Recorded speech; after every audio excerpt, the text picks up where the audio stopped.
আমি নেপালের কাঠমান্ডুতে গেছিলাম। কাঠমান্ডুতে একটা হর্নের আওয়াজ শোনা যায় নাই, কারণ কাঠমান্ডু পুলিশ এটা নিজেদের দায়িত্ব হিসেবে নিয়েছে এবং মানুষও এটা আইনটা মেনে চলতে উদ্বুদ্ধ হয়েছে।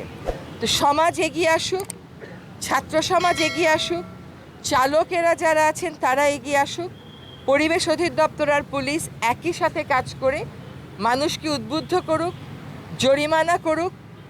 উদ্বুদ্ধকরণ এবং জরিমানা আরোপের মাধ্যমে ক্যারেট এবং স্টিক এই দুই অ্যাপ্রোচের মাধ্যমে আমরা যেন হর্নের ব্যবহারের মাত্রা কমিয়ে আনতে পারি। যত আপনারা বন্ধ করবেন, যত আপনারা প্রচার করবেন, তত আমরা তাড়াতাড়ি সফল হব। সাদা পাথর উত্তোলন বন্ধ হয়েছে না, কারণ একটা সামাজিক আন্দোলন হয়েছিল। আমরা আমাদের মতো চেষ্টা করেছি, কিন্তু একটা সামাজিক আন্দোলন হয়েছিল।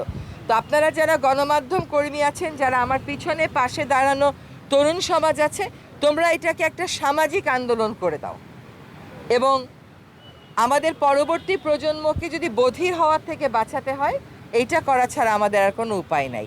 যেই শহরে, যেই দেশে 65% ট্রাক চালক, বাস চালক কানে কম শোনে, সেইখানে বুঝতে হবে যে এটা কতদিনের অভ্যাস এবং এইটা যাতে আমরা যত দ্রুত সম্ভব এই অভ্যাসে পরিবর্তন আনতে পারি, সেটার জন্য পরিবেশ অধিদপ্তর এবং বাংলাদেশ পুলিশ একসাথে কাজ করবে।